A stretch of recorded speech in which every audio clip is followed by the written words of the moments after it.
altar, maka kita berpotensi menjadi orang-orang yang paling berdosa. Kenapa? Karena termasuk Romo. Ada Romo nggak? Ada. Karena ketika itu kita merasa suci, kemudian kita punya tinggi hati dan lain sebagainya, merasa paling suci dengan yang lainnya, sehingga kita merasa paling tinggi dan juga merendahkan orang dalam tanda kutip. Nah, itu yang kira-kira bisa kita petik menjadi seorang prodiakon. Yang kedua adalah kita harus profesional. Kalau profesional itu menjadi prodiakon ya harus secara totalitas. Ya baca buku, ya tadi seperti yang Romo sampaikan tadi itu, kita harus pahami untuk itu. Yang ketiga juga banyak deh ya. Banyak 1 menit ya? Ya sudah 2 aja kali ya. Bagi-bagi 3 apa-apa. Yang terakhir kalau yang terakhir itu bahwa ketika kita itu kan tugasnya tidak hanya membagi komuni di gereja, tapi tugas kita juga banyak di lingkungan paling enggak. Banyak di antara kita itu yang takut dengan homili kan pasti. Tentu gitu. Tapi kita harus pelajari untuk itu. Akan baik kalau zaman dulu, nah ini lagi. Zaman dulu kita itu ada setiap Kamis bulan pertama kita harus memimpin ibadat dengan komuni di gereja. Saya pernah ya, satu cerita aja sedikit lagi. Saya ikut misa pagi. Saya tidak ada persiapan sama sekali.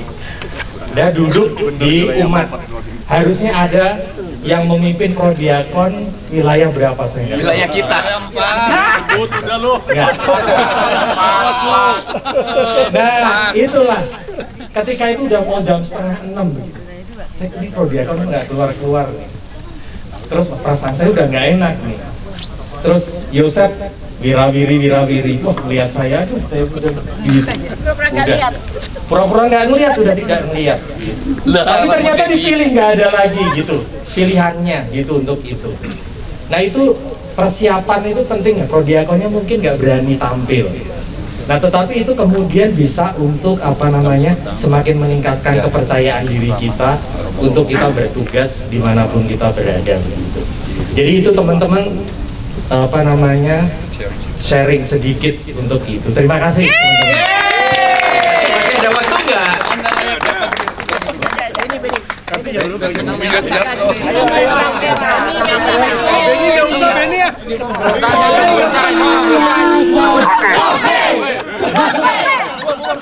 Oke, wirelessnya bisa kita matiin sekarang. Ini gue malam ini mau cerita. Jangan deket-deket kamera, ngapa mundur?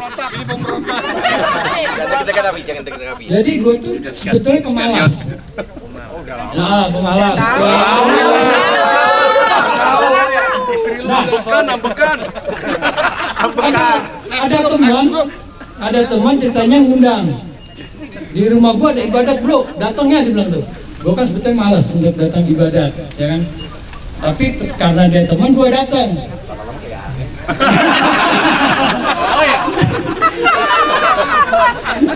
Begitu sampai di sana, doa pembuka yang doa itu begini. Allah, datanglah ya Allah, lihatlah umatmu telah berkumpul di sini, datanglah ke tengah-tengah kami.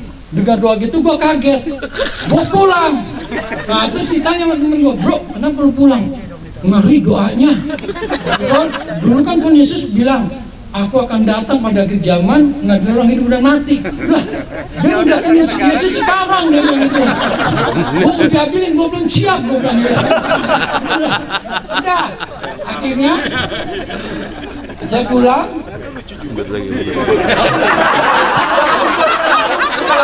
Lanjut, durasi. Lanjut, durasi. Udah habis ya? Durasi.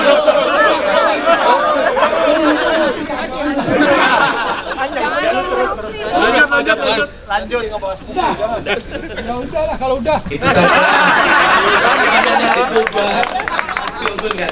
Oh sebelum akhir, Om Deddy itu tadi juara homili se-KAJ.